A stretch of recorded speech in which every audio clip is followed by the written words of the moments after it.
Hello, I'm Gordon Quinton from the rock and roll band The Crystals.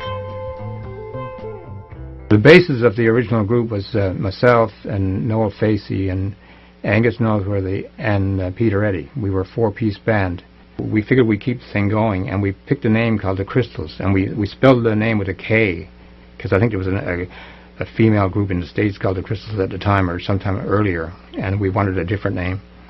I remember we bought blue Beatle jackets, and we all played a lot of Rolling Stones and Beatles and Herman's Hermits and that kind of music. You know, we were sort of into the British pop group scene, and we used to play high school dances. I remember playing in Petty Harbour a lot, and Pooch Cove, and we played a number of clubs, including the Crystal Palace was a steady booking on every second Saturday or something like that. And I remember one particular night, our drummer got sick again, and a bass player, Dennis Driscoll, phoned me and said, "I know a good drummer that you can use, Brian McLeod." So he came out with Brian, and Brian was about 14 years old at the time, and he looked about 10, you know, and he looked like a young Tom Sawyer with the blonde hair and the freckles and a big smile, and he was an incredible drummer. And I remember too, he played the bass and guitar a bit at the time too. But anyway, during the night we had a request for a tune called Wipeout, and so Brian did this incredible drum solo on Wipeout for about 10 minutes. And when he started playing, the whole dance floor stopped dancing, and they just stood around and started watching Brian on his drum solo. And when he finished the solo, people started throwing money at the stage, like $10 bills and 5s and 20s. And in those days, we got $50 per booking for a 5-piece band, and $10 each. But I remember Brian going home that night with about $100 in his pocket, which was wonderful. We all had a great time, and he was so delightful to play with, just a wonderful musician. And he went on after that to play with local groups like Garrison Hill and Husky, and then he went to the mainland and played with Edward Bear and Chilliwack and the Headpins. So he became a really well-known musician across Canada and all over the world, I guess. And unfortunately, he died back in the early 90s, I think. But it was a real pleasure having played with him over the years.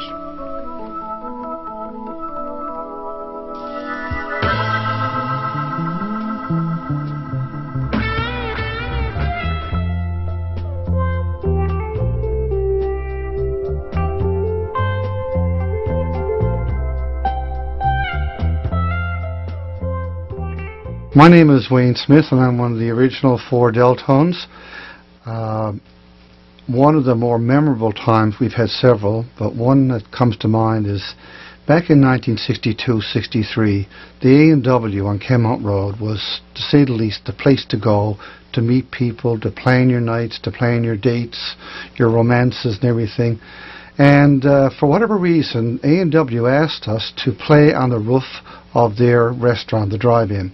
You remember the A&W where you had trays on the windshields, so it was back in sort of the American graffiti type environment.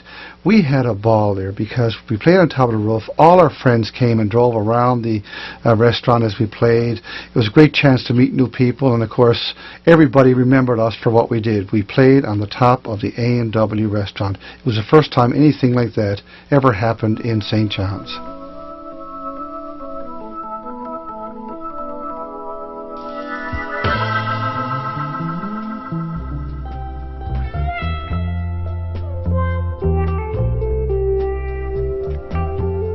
Hello, I'm Wayne Sturge, and in 1972 I played lead guitar and also did some vocals with the rock and roll band Borealis. Other members of the group were Mark Bradbury on bass guitar and vocals, Paul Bradbury on organ and lead vocals, and the late Dave Hillier played drums and also did some vocals. While we played mostly in the St. John's area at most of the clubs and schools, we also played a few gigs around the province. But one of the things that we enjoyed doing the most was performing as an opening act for these big name rock and roll artists that came in to tour the province. Some groups such as like the Poppy Family, Abraham's Children, Lighthouse, Crowbar, and I'm sure there's a few more. But also in the summer of '72, we went into the recording studio and recorded for the Audat label. And from the research that I've completed, it shows that the Borealis album was probably the first Newfoundland rock and roll album to have pretty much 100% original material on it. And that's something that our group is pretty well proud of, right? But now I'm going to change streams right here, and here's a little something different for you. With today's modern technology, I was able to contact Paul Bradbury, and I'm getting Paul to relate a story to you about the organ that he used in the band. Now, of course, Paul had this organ for a good number of years throughout his rock and roll career, and there's a unique story associated with it. So, Paul, can you tell us what is that unique story about the organ that you used?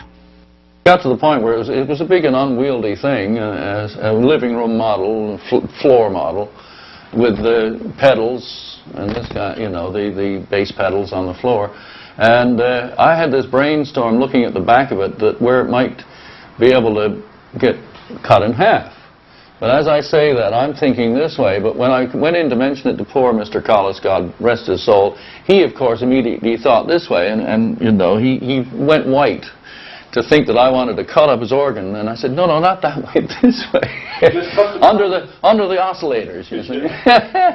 So, well, he was a game soul, you know. He'd had a lot of requests, I suppose, in his day, and this was just one more. And from a young fellow with what was at the time lots of hair, and he thought that, okay, we'll go with that and try it for the young fellow. And they put it in two beautifully crafted wooden boxes with handles on each end, and one went in one, and one of the top registers went in the other part, and you can imagine what a stir it created when we brought one box out of one hearse and the other box out of the other hearse, and in we go into the local dance hall, and it created quite a stir. It was great fun.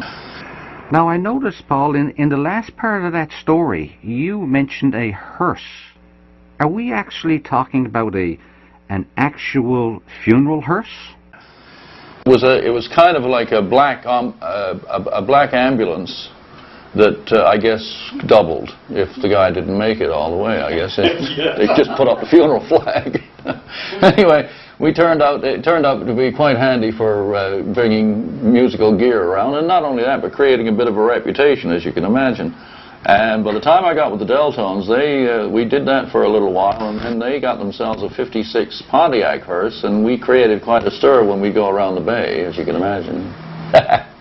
It was fun. One last question. How do you feel about your days being involved with the rock and roll industry in Newfoundland and Labrador?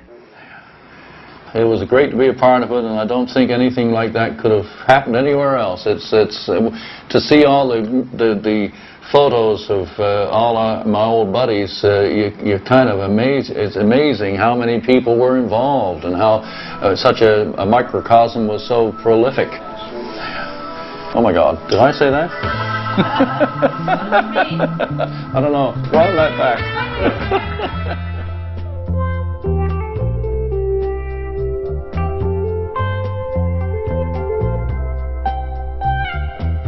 Hi, I'm Gord Tracy of the Constellations, the lead singer.